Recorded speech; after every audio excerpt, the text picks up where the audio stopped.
ان ساری پارٹیوں کا معاملہ یہی ہے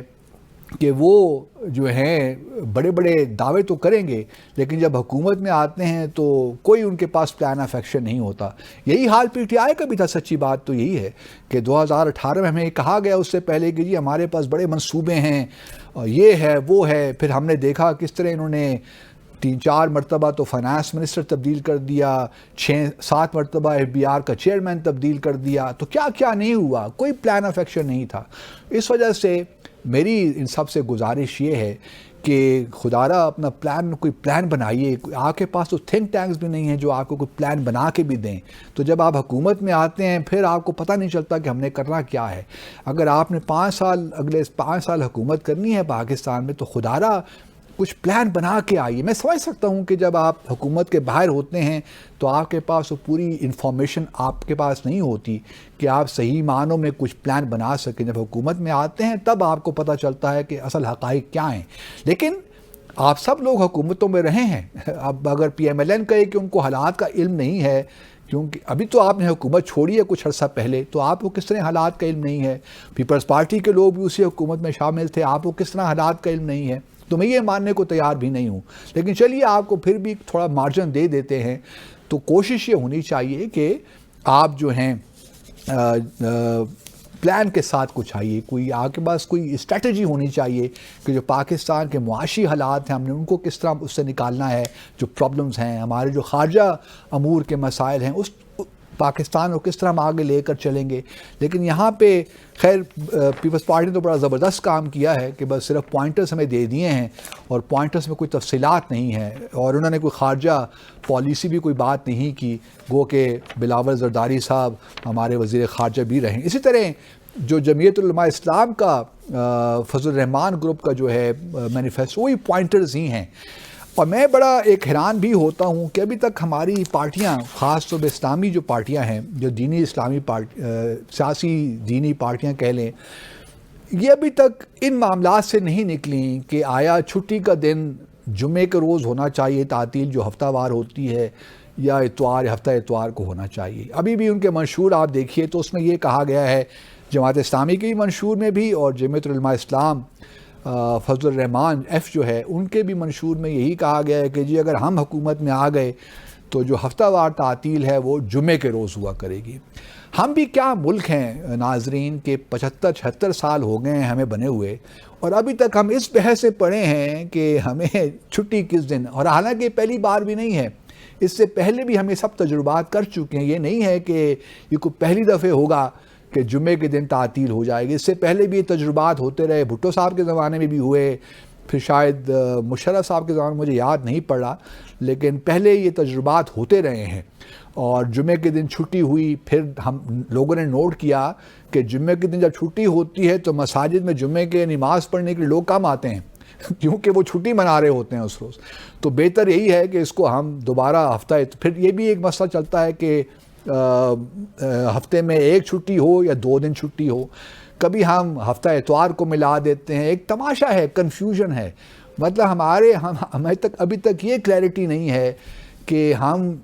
جو ہفتہ وار تعطیل ہے یا چھٹیاں ہیں ان کو کس طرح کریں، کس روز کا، 2 دن کا ہونا چاہیے، 1 دن کا ہونا چاہیے، کجا کہ ہم بڑی بڑی چیزوں کے بارے میں فیصلہ کریں، اور ان پولیٹیکل پارٹی سے یہ توقعات رکھیں کہ ہمارے جو بڑے بڑے مسائل ہیں وہ کس طرح سالو کریں گے۔ تو یہ وہ اب ان کے بارے میں بندہ کہے بھی، کیونکہ اگر آپ جو ہی یہ کہیں گے کہ نہیں جی ہفتہ اتوار کو چھٹی ٹھیک ہے، تو کہیں گے جی آپ تو اینٹی اسلام لوگ ہیں، دنیا بھر میں مسلمان دنیا میں جمعے کے دن چھٹی ہوتی ہے تو آپ کو کیا ایشو ہے۔ لیکن اس کا کاؤنٹر آرگومنٹ یہ ہے کہ بہت سے مسلمان ممالک ہیں جہاں ہفتہ اتوار کو بھی چھٹی ہوتی ہے، تو یہ کوئی آرگومنٹ ہے نہیں۔ آپ نے دنیا کے حالات دیکھنے ہیں۔ جہاں تک جمعے کی نماز کا تعلق ہے، ہم ابھی بھی جمعے کی نماز پڑھتے ہیں اور جاتے ہیں مساجد میں پڑھنے کے لیے، تو یہ کوئی آرگومنٹ نہیں ہے۔ بٹ اینی کیس آج کے لیے اتنا ہی ناظرین، اپنا اور اپنے ارد گرد رہنے والوں کا خیال رکھیے گا۔